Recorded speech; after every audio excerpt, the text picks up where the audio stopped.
Baseball's annual amateur draft is rapidly approaching.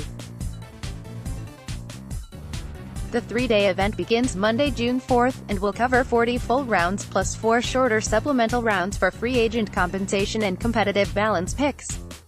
As always, MLB Network will broadcast the first night of the draft live. This year, the first 78 picks will be broadcast. 2 weeks ago we compiled a first-round mock draft based on the latest rumors and industry chatter. Now, with the draft only 1 day away, it's time to update our mock draft based on the latest information. Baseball's draft is very difficult to predict, so this is all little more than educated guesswork. Here is our latest, and final, 2018 MLB Mock Draft. The Tigers have done their due diligence and heavily scouted all the top prospects in this year's draft class. There is no slam dunk, no. One prospect this year, a Bryce Harper or Steven Strasburg type, but Mize has emerged as the best player available thanks to strong performance, a big league frame, and swing-and-miss power stuff. Detroit tends to be very aggressive with their top prospects, and if they wanted, they could stick Mize in their MLB bullpen later this year a la Chris Sale and Brandon Finnegan. Both Sale and Finnegan were recent first-round picks and college starters who were in the big league bullpen a few weeks after the draft. Previous mock selection, RHP Casey Mize. Auburn teams do not draft for need in the first round, especially not this high, so the presence of Buster Posey will not prevent the Giants from taking Bart here. He's a complete package behind the plate with middle-of-the-order offensive potential and a very good reputation for guiding a pitching staff. The Giants would jump all over Mize should the Tigers buck the consensus and take another player with the No. 1 selection. Previous mock selection, see Joey Bart, Georgia Tech. The Phillies are in finger-crossing mode right now. They're hoping either Mize or Bart will still be on the board for this pick. If not, they've been most linked to Bohm, a devastating offensive player with some defensive questions. As with most teams at the top of this year's draft, the Phillies are looking at college players primarily, with a bat more likely than an arm. Previous mock selection, 3B Alec Bohm, Wichita State. Generally speaking, the White Sox target college players early in the draft, and they're not afraid of unconventional players. Oregon State infielder Nick Madrigal, who is listed at 5'7", has been most closely associated with the Sox this spring. Now it appears they're more focused on pitching, and Singer was number 1 pitching prospect in the draft class before Mize broke out. Previous mock selection, if Nick Madrigal, Oregon State ascends, the Reds have the easiest decision in the draft. Bart, Bohm, Madrigal, Mize, and Singer are the top 5 players on the board, and they're all expected to be taken within the first 5 picks. The Reds will simply take whichever one of those players is still available, and in our mock draft, that's Madrigal, an undersized hitting machine and one of the safest players in the draft class.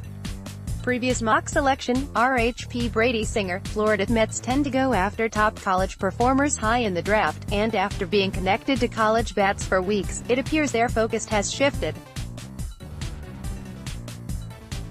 They're now closely linked to Kalenic, one of the draft's biggest risers and a possible candidate for an underslot deal. New York would be able to sign him below his $5.5252 million slot value and use the savings for an overslot bonus with their second-round pick. Not an uncommon strategy at all. Previous mock selection, 3B Jonathan India. Florida. With so many college players coming off the board in the first 6 picks, the Padres will have their choice of high-upside high schoolers here, and that is right in GM A.J. Preller's wheelhouse. Even after forfeiting their second-rounder to sign Eric Hosmer, San Diego has 2 extra competitive balance picks, and the smart money is on them selecting whichever prep arm agrees to a below-slot bonus here, then using the savings on their extra picks later. Liberatore is considered the strong favorite to be the first prep pitcher taken Monday. Previous mock selection, RHP Carter Stewart, O'Galley HS. Florida. Aside from Mize and the Tigers, no player has been more closely linked to a specific team these last few weeks than Gorman and the Braves. They've scouted him extensively, and Gorman has arguably the most raw power in the entire draft class.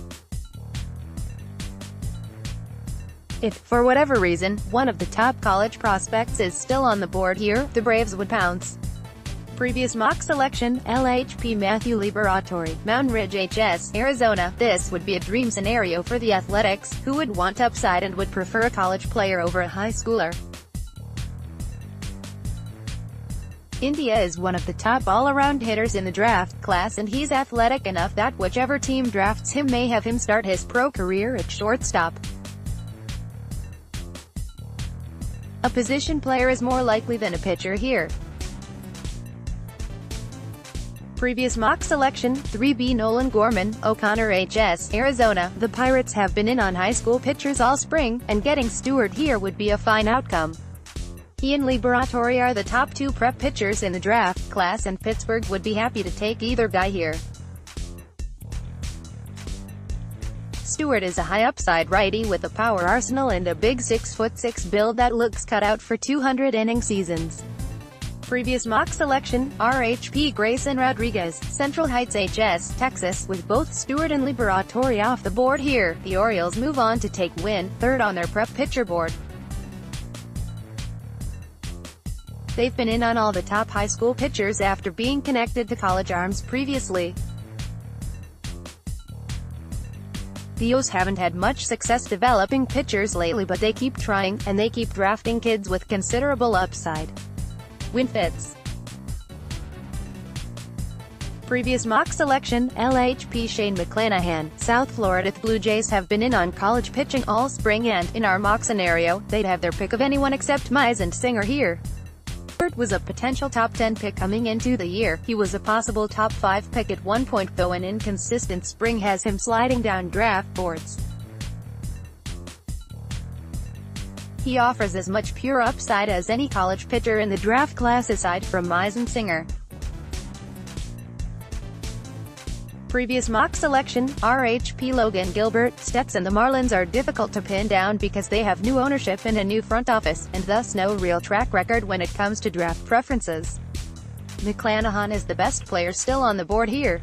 A hard-throwing lefty with an out-pitch changeup is never a bad pick. Previous mock selection, of Travis Swaggerty, South Alabama. Mariners and college players are one of the draft's longest ongoing romances. They'd love India to slip here, though that seems very unlikely. Larnach is the best college hitter still on the board, and that makes him a natural fit for Seattle given their draft history. Previous mock selection, of Trevor Larnach, Oregon State. As always, the Rangers are in high school players, and it's unlikely they'd pass on Kelenic should he still be on the board at this point.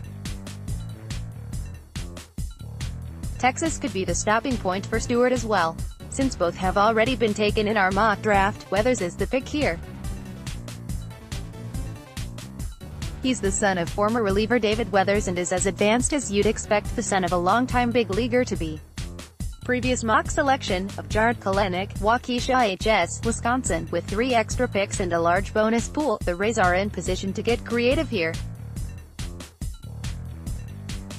Latest chatter has them signing a player below slot here and really going big for a top talent who falls with one of those extra picks. Rodriguez, who is a legitimate first-round talent and expected to come off the board in the top 20 picks somewhere, is a prime candidate for such a maneuver. Previous mock selection, of Jordan Adams, Green Hope HS, North Carolina. It is college pitching all the way with the Angels, and since Gilbert and McClanahan are off the board in our mock draft, this choice probably comes down to Rollison and Florida righty Jackson Kowar. Rollison, a lefty with good velocity and arguably the best curveball in the draft, it is the pick here. Previous mock selection, LHP Ryan Rollison, Ole Miss. The Royals have 3 extra picks this year, thanks to their free agent defections, and thus the bonus pool flexibility to spend big now or later. Adams is one of the most tooled-up players in the draft class, and he's also a top wide receiver recruit, giving him extra leverage.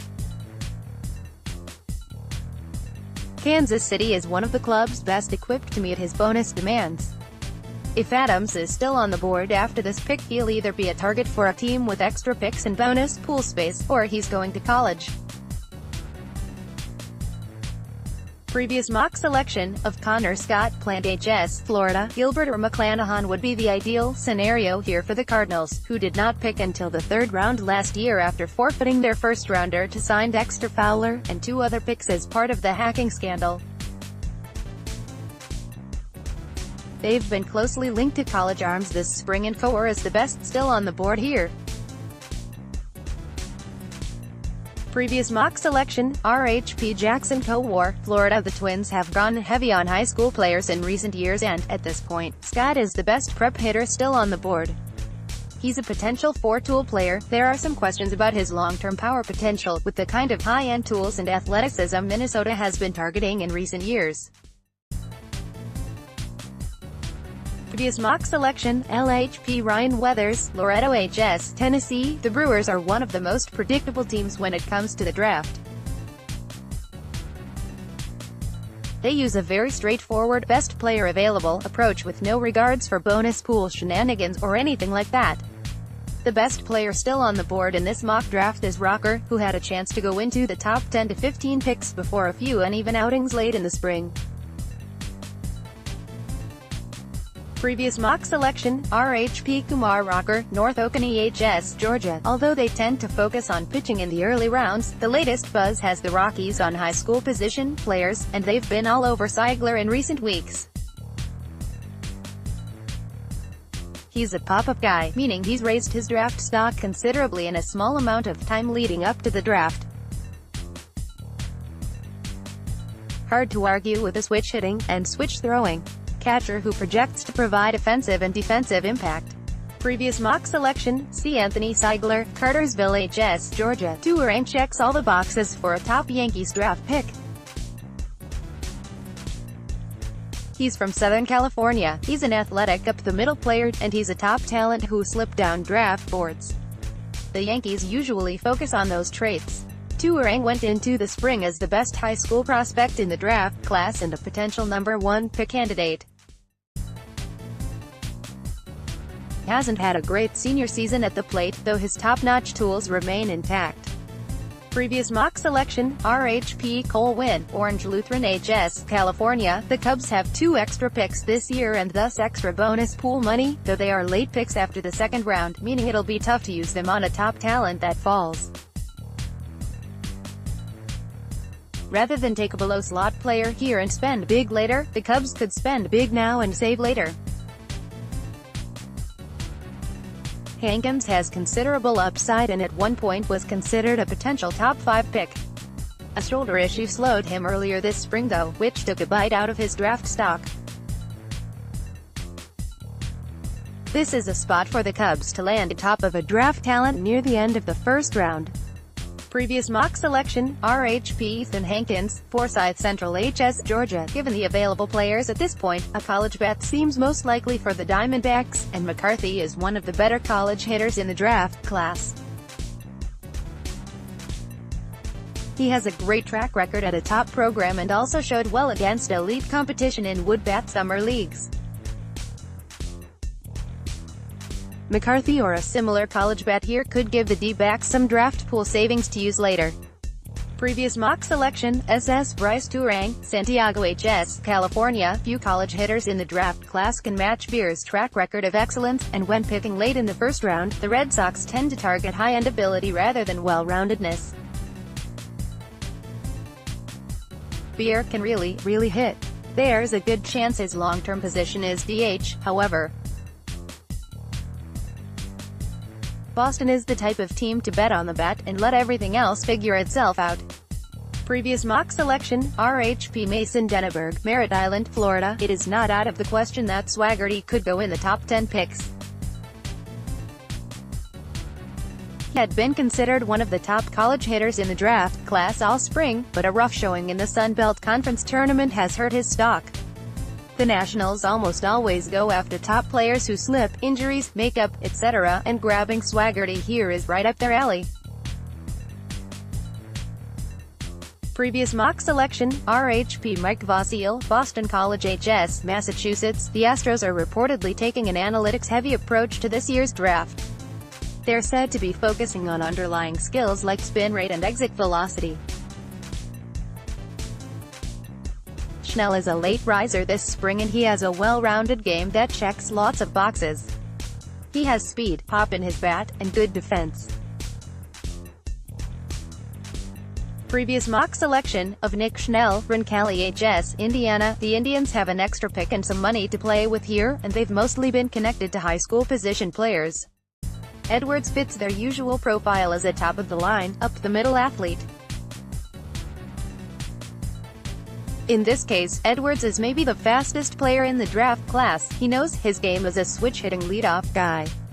Previous mock selection of Alec Thomas, Mount Carmel HS, Illinois. The Dodgers have a thing for versatility, and Naylor is athletic enough to play first and third bases in addition to catching. He also has an intriguing power bat that is more about contact ability than power, unlike his older brother Josh, a first-round pick in 2015. Previous mock selection, RHP Sean Hiel, Kentucky.